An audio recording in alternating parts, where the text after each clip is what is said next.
everyone, it's Dr. Amanda and Dr. Jeric here with Peak Performance, and today we wanted to talk a little bit about workplace ergonomics. Let's get started.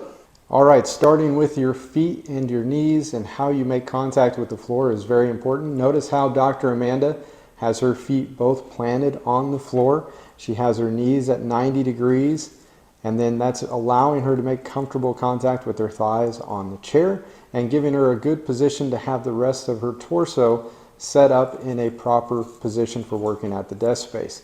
So as we move up here, we want to talk about your chair in relation to your desktop. You want to make sure that your wrist and your forearms kind of make a straight line. Your forearm may drop down a little bit over the edge of the desk, but you don't want to have your wrist sticking up in the air, and you don't want to have your fingers down lower than your wrist to where you're making that contact there, because that's going to cause some forearm issues, possibly carpal tunnel, things like that.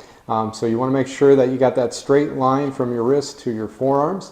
And then as we move up, we want to make sure our shoulders are back where they're supposed to be. Our head is over our shoulders so that we're not straining the neck. And then if Dr. Amanda was to have a monitor on this desk, it would be right about to where you see that blood pressure cuff sitting right there, because that would be right about her eye height. So keep that in mind when you're setting up a standing workstation. Those are great, but you want to make sure that your monitor is at eye level so that you're not looking up in the air and you're not looking down at the desk, putting a strain on your neck.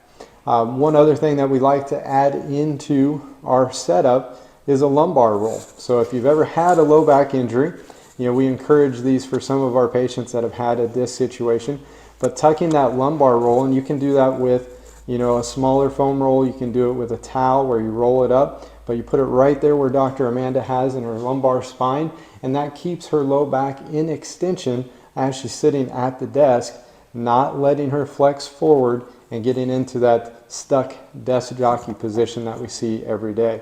One other thing that we really like to encourage is proper lighting at your desk as well. What we have there is what's called kind of a sunlight replicator.